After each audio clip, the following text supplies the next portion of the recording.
ഇന്ത്യയിലെ നിയമപ്രകാരം സുപ്രീം കോടതി പറഞ്ഞു ശബരിമലയിൽ സ്ത്രീ പ്രവേശനമാകാമെന്ന്. അങ്ങ് ഇപ്പോൾ പറയുന്നു ഭക്തരുടെ താല്പര്യങ്ങളാണ് സംരക്ഷിക്കേണ്ടത്. തീർച്ചയായിട്ടും ഒരു ഭരണകൂട സംവിധാനം അവിടെ ഉണ്ടാകുമ്പോൾ നമുക്ക് മതസ്വാതന്ത്ര്യം ഭരണഘടന നൽകുന്നുണ്ട്. ആ മതസ്വാതന്ത്ര്യം എന്ന് പറയുമ്പോൾ അവിടെ കൃത്യമായി ഓരോ മതത്തിന്റെയും നിയമങ്ങളുണ്ട്. അതിന്റെ മേഖല കടന്നുകയറ്റം ആകരുത് സുപ്രീം കോടതിയാണ് നടത്തേണ്ടത്. പരമോന്നത കോടതിയാണെങ്കിലും മതനിയമം വരുമ്പോൾ, അങ്ങനെയാണെങ്കിൽ അംബേദ്കർ ഇതിനൊന്നും ഇഷ്ടമുണ്ടാവില്ല, എന്നിട്ട് അദ്ദേഹം പല കാര്യങ്ങളും സംബന്ധിച്ച് എഴുതി ചേർത്തില്ലേ. അപ്പൊ അങ്ങനെ വരുമ്പോൾ ഇവിടെ സ്ത്രീ കയറണം എന്ന് പറയുന്ന നേരത്തെ ആ ഒരു ചിന്ത ഇതിന്റെ ഭക്തർക്ക് ആവശ്യമുണ്ടോ എന്നുകൂടി പരിഗണിക്കണം. പുരോഗമനം എന്നുകൊണ്ട് നിരന്തരം ഹിന്ദുവിന് മാത്രം പുരോഗമനം. കാലാനുസൃതമായ മാറ്റങ്ങൾ ആചാരങ്ങളിൽ വരണമെന്ന് വിശ്വസിക്കുന്ന ഒരാളാണ് ഞാൻ. അങ്ങയുടെ സംസാരത്തിൽ അങ്ങോട്ട് വിശ്വസിക്കുന്നത് തീർച്ചയായും പണ്ട് നരബലി അടക്കം നടന്ന ഒരു മണ്ണാണ്. ഇപ്പോ അങ്ങ് ജയിലിൽ പോയത് കൊടുങ്ങല്ലൂരിൽ കോഴിവെട്ടുമായി ബന്ധപ്പെട്ട വിവാദത്തിലാണ്. അങ്ങയുടെ വളരെ മാസമായുള്ള ചിത്രങ്ങൾ ഞാൻ ഈ വീട്ടിൽ കണ്ടു.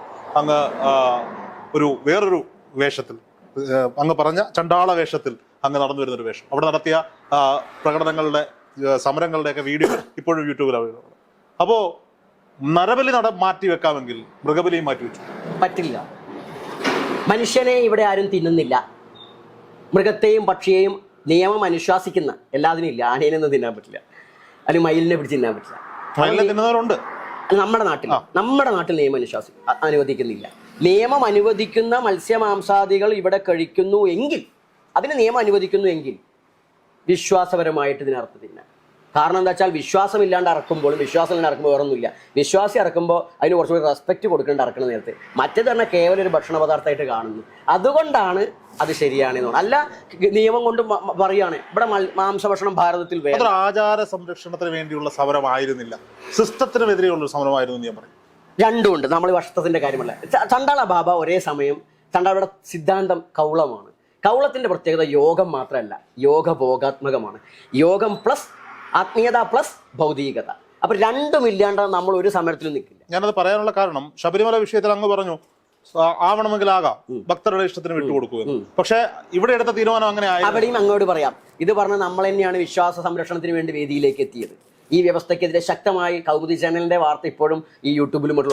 എന്നാലും ഇതൊരു തീവ്രമായ പെർഫോമൻസ് ആയിരുന്നു ഈ കൊടുങ്ങല്ലൂർ. അതെന്താ വെച്ചാൽ ശബരിമലയിൽ ആചാരം സംരക്ഷിക്കാൻ 10,000-കണക്കിന് അല്ലെങ്കിൽ ഈ രാജ്യത്ത് തന്നെ ഹിന്ദുക്കളും സന്യാസിമാരും ഒന്നിച്ചിറങ്ങി. എന്നാൽ ഇവിടുത്തെ ഭൂരിപക്ഷ ജനതയുടെ ആചാരം സംരക്ഷിക്കാൻ ചണ്ടാളബാബയോ ചണ്ടാളബാബയെ പോലുള്ള മാത്രമേ ഉള്ളൂ. കാരണം അവിടെ ഇവരുടെ സദാചാരം, ഇവരുടേതായിരിക്കുന്ന ഇവരുണ്ടാക്കിയെടുത്തുന്ന ഇവരുടെ ഈ ഒരു പ്ലാറ്റ്ഫോം ഇവർക്ക് ഇറങ്ങി വരാൻ വയ്യ. ഇവരുടെ ഈഗോ അതാണ് ഇവർ കാമ്യാനം കർമ്മങ്ങളൊക്കെ വരുന്ന പറയാ. ഈ ഹിന്ദു എന്ന് പറയുമ്പോൾ നാളിതുവരെ നമ്മുടെ ആചാര്യ സമൂഹം ഒരു യഥാർത്ഥ ഹിന്ദുവിനെ തൊട്ടിട്ടില്ല. അവർ തൊടുന്നതെല്ലാം ഈ ബ്രാഹ്മണീകൃതമായ സിദ്ധാന്തങ്ങളെ മാത്രം തന്നെയാണ്. ഈ ഓരോ ഇപ്പൊ സന്യാസ രീതിയിൽ പോയപ്പോൾ ചിലരുടെ ധാരണ ഉണ്ട് ചണ്ടാളബാബ ഒതുങ്ങാൻ പോകുന്നില്ല. വിവേചനമുണ്ടെങ്കിൽ എതിർക്കുക തന്നെ. ആ വേദിയിൽ തന്നെ താങ്കൾ ഉണ്ടെങ്കിൽ കണ്ടിട്ടുണ്ടായിരിക്കും ചില ആളുകൾ വരുമ്പോൾ ആനയിച്ചു കൊണ്ടുവരുന്നത്. അവരെന്താ സന്യാസിമാരല്ലേ? അപ്പുറത്ത് ആ കൂടിയിരിക്കുന്ന സന്യാസിമാർ എന്തിനാ ആനയിക്കണം? ആനയിക്കുന്നെങ്കിൽ നമ്മൾ ഉൾപ്പെടുന്ന എല്ലാവരും ആനയിക്കും. ഇല്ല, അത് പറഞ്ഞിട്ടുണ്ട്. എന്താ വെച്ചാൽ ഇറങ്ങി പോരുമ്പോൾ ഉണ്ടാകുന്ന വിഘടനമാണ്. നമ്മൾ ഉദ്ദേശിക്കുന്നത് വിഘടനമല്ല, തിരുത്തലുകളാണ്. സമാജത്തിൽ ഈ നാളിതുവരെ നമ്മളെപ്പോൾ ആളുകൾ ഉൾക്കൊണ്ടിരുന്നില്ല, ഇന്ന് ഉൾക്കൊള്ളുന്നു എന്നുള്ളതാണ്. തിരുത്തലാണ് ആവശ്യം. കൊടുങ്ങല്ലൂർ കോഴിവെട്ട് വേണം എന്ന് പറഞ്ഞുകൊണ്ട് അങ്ങ് നടത്തിയ സമരത്തിന് പിന്നിൽ ഇസ്ലാം മത വിശ്വാസികൾക്ക് പോത്തിനെയും മൃഗത്തെയും അറക്കാമെങ്കിൽ ഹൈന്ദവർക്ക് എന്തുകൊണ്ടായിക്കൂടാ എന്നൊരു ചിന്ത അങ്ങയുടെ മനസ്സിലുണ്ടായിരുന്നു. നമ്മൾ അത് കഴിഞ്ഞപ്പോൾ തന്നെ ഈ ചോദ്യം നമ്മളെ പോലീസിൽ പിടിച്ചുകൊണ്ടില്ല. നമ്മൾ തന്നെ പോകുന്ന സ്റ്റേഷൻ അറിയില്ല, ചോദിച്ചു പോകുന്നു. ആ സമയത്ത് നമ്മൾ ലൈവായിട്ട് ചോദിച്ചിട്ടുണ്ട്. പക്ഷെ ആ ചോദ്യം ചോദിക്കുന്ന മുസ്ലിങ്ങളുടെ വിരോധം കൊണ്ടല്ല. 1964 കേന്ദ്ര നിയമമുണ്ട്. അതിൽ 6-ാം അധ്യായത്തിലെ സെക്ഷൻ 28 ആചാരപരമായ ബലി നിരോധിക്കാനാകില്ല ആ മതം അനുശ്വാസിക്കുന്നു എങ്കിൽ എന്നാണ്. ഹിന്ദു മതം അനുശ്വാസിക്കുന്നുണ്ടോ എന്നുള്ളത് ഇവിടുത്തെ വൈഷ്ണവ ബ്രാഹ്മണരോ അല്ലെങ്കിൽ വൈഷ്ണവ സന്യാസിമാരോ സംഘടനാ നേതാക്കളോ അല്ല, ആര്യ സമാജക്കാരല്ല പറയേണ്ടത്. ഹിന്ദു മതത്തിൽ ഇവിടെ ശൈവം, വൈഷ്ണവം, ശാക്തേയം, കൗമാരം, ഗാണപത്യം എന്നൊക്കെ ഒരുപാട് സെക്ഷൻ ഉണ്ട്. ഡിനോമിനേഷനുകളുടെ കൂട്ടമാണ് ഹിന്ദു റിലീജിയൻ. ഹിന്ദു ആയിട്ടൊരു മതമില്ല. അപ്പൊ അതിൽ വരുമ്പോൾ ഞാൻ പറയുന്ന ഈ സമ്പ്രദായമാണ് ഏറ്റവും കൂടുതൽ. ബഹുഭൂരിപക്ഷ ജനത ഇതിന്റെ ആൾക്കാരാ. അപ്പൊ അവരുടെ ആചാരത്തിലേക്ക് കൈ കടത്താൻ വേണ്ടി ചില സന്യാസിമാരും ചില ഹൈന്ദവ സംഘടനകളും പ്രവർത്തിച്ച കാലം ഉണ്ടായിട്ടുണ്ട്. അപ്പൊ അങ്ങനെ വരുമ്പോൾ അവരാരും രംഗത്തേക്ക് വരുന്നില്ല. അപ്പൊ മുസ്ലിങ്ങൾക്കാകുന്ന അന്ന് ഈ 68-ലാണ് കേരളത്തിലെ നിയമം വരുന്നത്. അത് ടെമ്പിൾ ആക്ട് ആണ്. അതിന് മോസ്ക് ആക്ട് ഇല്ല, ചർച്ച് ആക്ട് ഇല്ല, ടെമ്പിൾ ആക്ട്. EMS ഭരിക്കുന്ന കാലത്ത് അത് ഉണ്ടാകുന്നത്. അവിടെ നിയമസഭയിലെ ചർച്ച തന്നെ എന്താ വെച്ചാൽ ഹിന്ദുക്കൾ കൊന്നു വെറുതെ തള്ളുകയാണ്, മുസ്ലിങ്ങളും ക്രൈസ്തവരും അത് ഭക്ഷിക്കുകയാണ്. അപ്പൊ നമ്മൾ വെറുതെ അറുത്തു കൂട്ടുന്നു എന്നുള്ളത് കൊണ്ടെടുത്ത തീരുമാനമാണ്. അപ്പോൾ അതിന്റെ പേരിൽ എന്തായി? നമുക്ക് വിലക്ക്, അവർക്ക് വിലക്കില്ല.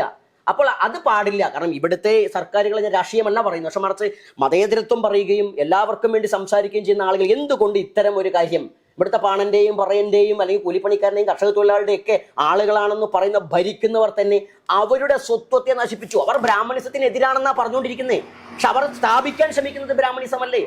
എന്നിട്ട് അവർ പറയും അല്ല ഞങ്ങൾ പുരോഗമനമാണ്. ഈ പുരോഗമനം എന്താ പുരോഗമനം? ഈ അടിസ്ഥാന വിഭാഗത്തിന്റെ പാടത്ത് നെല്ലിടുമ്പോൾ അവനൊന്ന് എന്റെ ദൈവമായിട്ട് നെല്ലിട്ടാൽ അത് പുരോഗമനത്തിനെതിര്. അവന്റെ ദൈവം ഒരു കൊടുതി കൊടുത്താൽ എതിര്. എന്നിട്ട് എന്താ ഇവനെ അമ്പലത്തിൽ പൂജാരിയായി കയറ്റിയത് നമ്മൾ തന്നെ കൊട്ടിഘോഷിച്ചു ഇല്ലേ? അപ്പൊ എന്താ പൂജാരിയായി കയറിയത് മാത്രമല്ല കെട്ടുവീഴ്ച. ദളിത് വിഭാഗത്തിൽപ്പെട്ട കെ രാധാകൃഷ്ണൻ ദേവസ്വം വകുപ്പ് മന്ത്രിയായി. അതിലെന്താ അത്ഭുതം നമ്മൾ എന്റെയും ചോദ്യം അവിടെയാണ്. എന്താണ് അത്ഭുതം? കെ രാധാകൃഷ്ണൻ എന്ന് പറയുന്ന കമ്മ്യൂണിസ്റ്റ് നേതാവ് മന്ത്രിയായി എന്ന് പറയുന്നതിന് പകരം ഇവിടെയാണ് ഇവിടെ വിഷയം എന്താ വെച്ചാല് ഈ ഹിന്ദു ധർമ്മത്തിലെ ഈ ഒരു സാധനമാണ് എല്ലാവരുടെയും. അത് ഭൂരിപക്ഷത്തിന്റെ രാഷ്ട്രീയമാണെങ്കിലും ന്യൂനപക്ഷത്തിന്റെ രാഷ്ട്രീയമാണെങ്കിലും ഇവരെടുത്തുയർത്തുന്ന ഈ വിള്ളലാണ്. ആ വിള്ളലിൽ ഞാനൊരു വേദിയിൽ നിന്ന് ഇറങ്ങിപ്പോരുകയല്ല.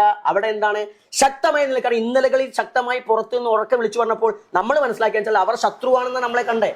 ഇന്ന് അതിനു പകരം കുറെ കാലമായിട്ട് നമ്മളെ കണ്ടോ, ഇന്ന് അതിനു പകരം നമ്മൾ ശാന്തമായി പറയേണ്ടവരോട് അകത്തു പറയുകയും എന്നാൽ യൂണിറ്റിക്ക് വേണ്ടിയുള്ള കാര്യം പുറത്തു പറയുകയും ചെയ്യും. അതൊരു ചിലർ ചോദിക്കും അതിൽ ഓന്തല്ലേ ചോദിക്കും. ഓന്തല്ല. ധർമ്മം എന്ന് പറഞ്ഞാൽ അതിനെന്താ നമ്മുടെ ലക്ഷ്യമാണ് പ്രധാനം, മാർഗമല്ല.